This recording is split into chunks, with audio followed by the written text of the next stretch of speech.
So I am here with somebody I just met about a half an hour ago here at Coconut Willy's. You may have seen the news thing that I did with Kaliko earlier. And this is John. John, Neil. Nice to meet you again, man. So I just came in here this morning and had breakfast with my kids. Well, my kid and a friend, Rebecca. Well, my kid, Rebecca. Many of you know Rebecca. And we were at Kaliko's restaurant, Coconut Willy's. And John wandered in while we were having breakfast and sat down and started playing guitar. I mean, this is just the kind of thing that life in Hilo is very different, and it was great. He plugged in his little battery-powered amp and sat there with this well-worn guitar that is it just sounded beautiful, and plays in an unusual tuning. You want to tell me about it? Sure. For the history of my tuning experiences came from, I had my left arm basically severed about 13 years ago now. Ooh. Building breweries, and so I had to sit around for a year to figure out how to play with one hand only. Okay. And so that turned into weird tunings, but it was hard to reach up here to do that, and so then I started cutting capos down. So this tuning's a drop D, or everything's a half step flat, and then drop the E's down to D's, the G up a whole step to an A. If you're in standard pitch, the G string will snap a lot, you know? Right. And then take a 5 string and put it here. Okay, so first you have D, A, D, A, B, D. I think so. Okay, got it. Yeah. And then we'll disregard the half step though. Right. So the capo now at the second brought all the D's and the A's up to E and B. That's okay, don't worry about it. I've never had lessons, so I'm going to let you explain what the tuning is. I don't really know. I don't pay attention. Okay. And then there's various combos of taking a 4 string, and you can move it around sometimes even when you're playing. Okay. And, so now you put a 4 string one on the top 4 string. So we got. So this didn't really have to be a 5, except with 2 actually. Except right? when I pull it up, I'm in a tuning I like, and so this tuning here, I don't know what it is. That's okay. I'm not even going to worry about it right now. The pressure of trying to think on camera and analyze what the heck's going on. Bit out of tune. That's okay. That's how guitars work, especially when between tuning the strings lower, which hurts the intonation, or makes it tough, and then the capos. Well, I try to ride the capos right on the frets, so it doesn't dip the strings as much. Oh yeah, So, yeah. Well, that's a great idea. Yeah. So you may not get as much tuning problems. Yeah. By having the capo partially touching the fret. Those are some well-worn frets you have on that too, my friend. Well, I scallop these out from here up. I'm not talking about the wood. I'm talking about the metal itself. Oh yeah. Yeah. Okay, so you've scalloped the fingerboard. Yeah. To be able to do what? Basically, when you go to do string bends, the string hits your finger at the bottom. Right here, and it slips off easily. So by troughing it out, I'm able to get the string more in the midline of my finger. Yeah. So when I'm playing quickly, I don't slip off, especially if your fingers get sweaty. Right. So I think any guitars I have, I do that with. Wow. Now that also lets you get a little vibrato by pressing down on it. A little up and down action. Until I went to mediums. And with mediums, I get better tone and absolutely. better on the lower tunings. I'm a medium fan. Yeah. Well, amidst the noise of silverware and stuff, maybe you could play us a tune. Sure. Here's a piece called the Spiritual Therapy I wrote. Spiritual Therapy. Not too long ago, yeah. Okay.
is really nice.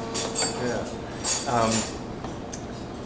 Tell me a little bit more about how you came. You've been here for almost a year now.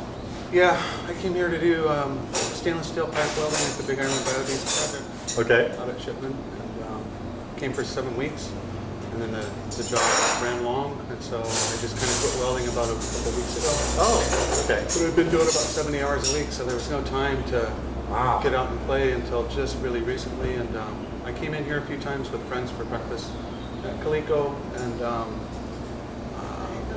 I don't know, was drawn to this place. To this particular place in Hilo. This building even you're talking about, huh? Well, the people. Yeah. You know, it's the people and all of his staff and everything. And so I get up and play on my cabin porch every Saturday morning anyways, and so I figured I'd come down here. And so for me, this is kind of a practice session, and I get to play for my breakfast. Very nice. You know, it's just that simple. So. Yeah. Yeah. Wow. I know a lot of people. We were talking to somebody yesterday at the Mehana Brewing Company.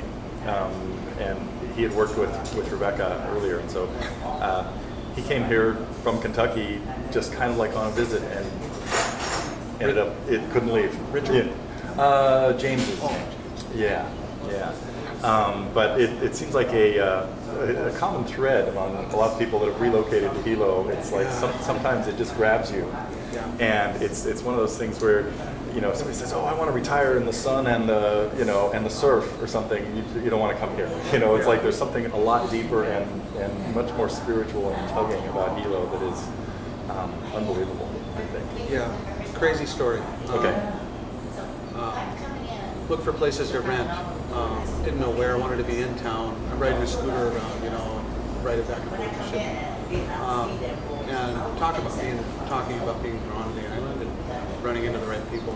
My landlady, Wanda Iowane, her first cousin is Israel's wife. Okay. The late Mrs. wife. She came over to dance hula at Mary Monarch, and so she was at the house, and all the other cousins are hanging out in the cabin, playing music and things together. Her cousin Henny, his uncle is the late Bono. Oh wow. Turns out, and so I'm getting all these CDs when I first get here. And so I've been trying to learn some Hawaiian stuff to myself, actually, listen to Gabby and whatnot, and incorporate that into what I'm doing. Yeah, which is a little more, you know, progressive, a little more experimental kind of stuff. Yeah, just mostly out of necessity. That's okay though.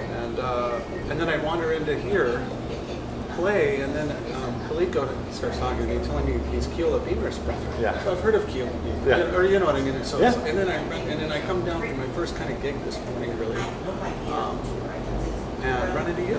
I know. And so it's like It is an unusual place. I'm telling you. It's true. One of the couple story I got to tell you then, and I guess everybody else that might be tracking this.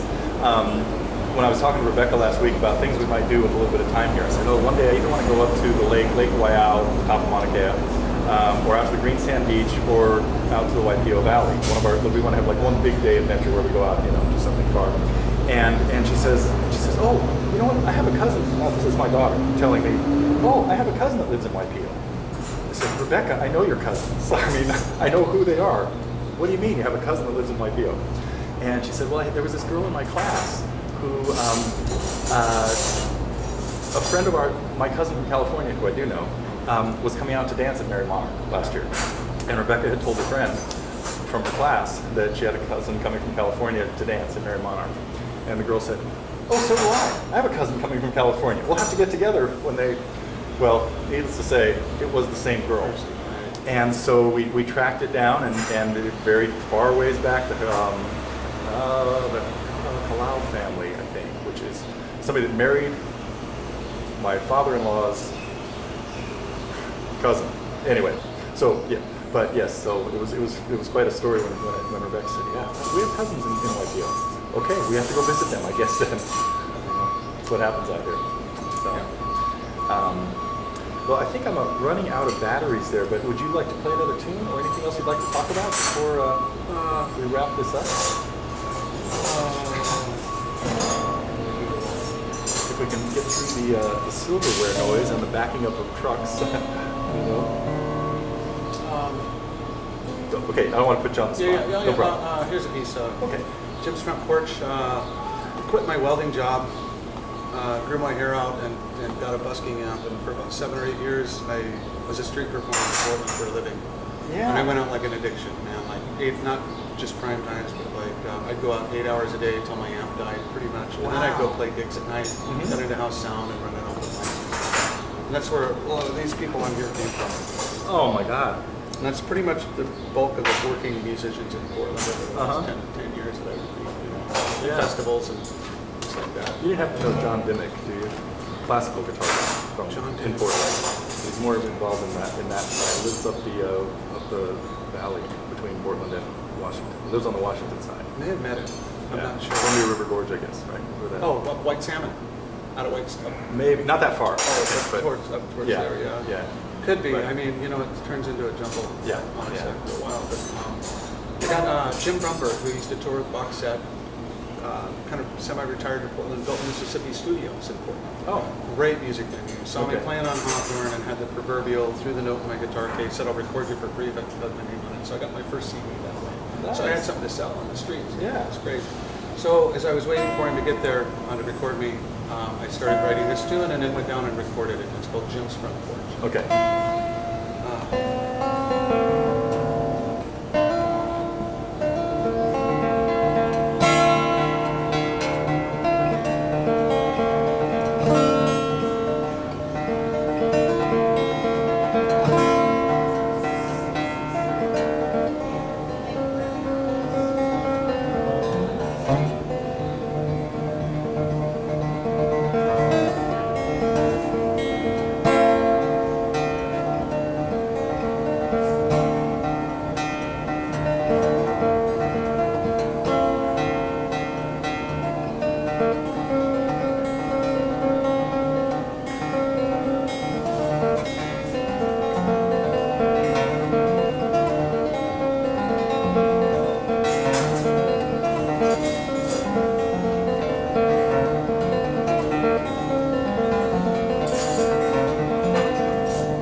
That's very cool. Thanks, man. Yeah, yeah. We had a little battery failure in the middle of that, so we missed a little of it, but we got most of the beginning and most of the end. Oh, cool. So that's why I got up and walked around, in case you noticed I left for a minute. Oh, yeah.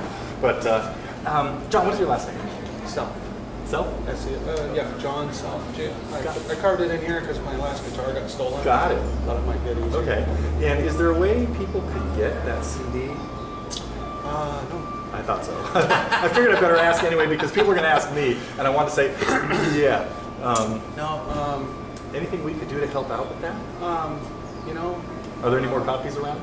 I haven't had a copy for a long time, but. And you can't email him, folks. He doesn't have a computer either. That's what I mean. Life in Hilo's a living. The short of it is, honestly, bro. Everything I got from playing on the streets in Portland, from the deal with the disc to. I got to open for Khaki King, got set up with Adrian Legg, got to open for Leftover Salmon, got a lot of big gigs, you know what I mean? Cool. But was still like burning that same disc at home and hand signing everyone. Okay. I probably sold over 5,000 of them out of my guitar case. literally. And Wow. then went back to welding and whatnot. Long story short, landed here, and I don't want the CD here. You know what I mean? That's Too technology, huh? well, it's just old Yeah. hat now, you know, and I want to. I'm absorbing slack key stuff. Excellent. Yeah. And, So musical growth is on the on your menu, huh? Yeah, I got a couple CDs worth of material to record, and just you know what I mean. To me, art's like you got to be able to pull it up. And who wants to paint the same picture Yeah. over and over and over and over again? You know, so like, Yeah. it's about the next thing. So yeah, I don't want to taint this new experience with the old. Got it. Yeah, so that CD's done. Maybe someday. Or Okay. whatever. Well, and you plan on staying in Hilo for a while, I take it too. Yeah, I live up on Mililani, renting a cabin from a local family. Okay. And I forgot to tell you, the cabin I'm in. Oh, yeah. The front porch of the cabin in the backyard was the family stage for the last 20 years. So when I landed there, they never really rented to howlays before. Wow. I had a guitar in my hand and wanted to like play a song for me, and then I was in, so they don't mind me playing my guitar through my amp out back, and they come out and play with me. Wanda plays 12 string, Okay. upside down, which is crazy. Cotton picking Yeah. style. Yeah. So, Wow. That is, not many people have to audition to get a house. But well, it sounds like that sort of worked out. totally I know, like that, but it's kind of that way. But you had to ingratiate yourself into, and that's part of the Hawaiian way too. Is they have to get to know you, and you have to become part. It's different and a lot tighter. It's beautiful. Yeah. Oh, and have you ever heard of Uncle Roberts out in Kalapana? It's the biggest thing going on. Yes. They call it the Wednesday market, but it's Saturday nights too. Okay. A friend of mine I used to open for in Portland, Scott Huckabee. Okay. He was over in the islands not long ago, but I didn't get to see him. But when I first got here, I was going out to Uncle Roberts. It's the coolest thing on this island, man. I'm telling you. Okay. As a musician, to want to play there and be part of what's going on. And what would be going on there like tonight or tomorrow night? Tomorrow night. Tomorrow's Saturday. Saturday, yeah. Huge. There'll be about 300 people Really? dancing out in the jungle. Man, I mean, it is off the hook cool. Like, And you have to hike to this place. well, you walk down It's a the bit of long a drive, trek, right, yeah. and it's on private property. Yeah. And it's But anybody's welcome. oh yeah, and it is so cool. And I went out there when I first got on the island last July, August, September. I dreamed of and seeing that they got like a regular house band. It's Robert Jr. that plays ukulele with the Okay. band, and they're super good. And I was like, man, someday if I'm around here long enough, I'm going to meet those guys. I got invited to a backyard house jam about 2 weeks ago, and the lead guitar player and Robert Jr. was at this house party. Oh, I was told to bring my guitar, and I was introduced to them and had them carve their name in the front of my guitar. nice. Robert and Glenn Wood. So, Wow. yeah. One more instance of like running into the right. For people, I'm sure a lot of people don't know this story, but Kalapana was a little settlement that got buried by lava about 10 years in the 90s, I believe. Yeah, it's been a while back. Yeah. And there are still some hardcore folks that live out there and have kind of toughed it out. It's the true, from what I've gathered from my Hawaiian family here and a lot of the local people, is it's really kind of the heartbeat of Hawaiian music, man. Like on this side of the island. Yeah. No kidding. There's people out there that do nothing but just play music all day. Yeah. And that's it. It's legendary. Okay, so now is it Waipio, the lake, the green sand beach, or am I going to Uncle Robert's tomorrow? Uncle Robert's. That's it? We gotta go. You wanna go? I'm gonna work on it. Okay. I will think about that. Yeah. Depends on what materializes. That actually, I probably should do that. I know, it's kind of like, I'm telling you. okay. Well, you know what? We're going to sign off for now, and I hope you guys enjoyed meeting John Self and enjoyed hearing some of his tunes here. And if you're in Hilo, you got to find him and play a little music or something. Yeah. And I will be back. I will be back in December for graduation, if not sooner. Probably not sooner, but maybe we can track it down then and stuff. I'll get a show booked somewhere. We'll do a gig together. That's now you're talking. Let's see. That makes the trip deductible. Okay, it's a deal. So, John, thanks a million. This was really fun and an honor to meet you. So, and everybody at Totally Guitars is gonna love seeing this story. Yeah. Come check Hilo out. Coconut Willy's. Coconut Willy's. See you later.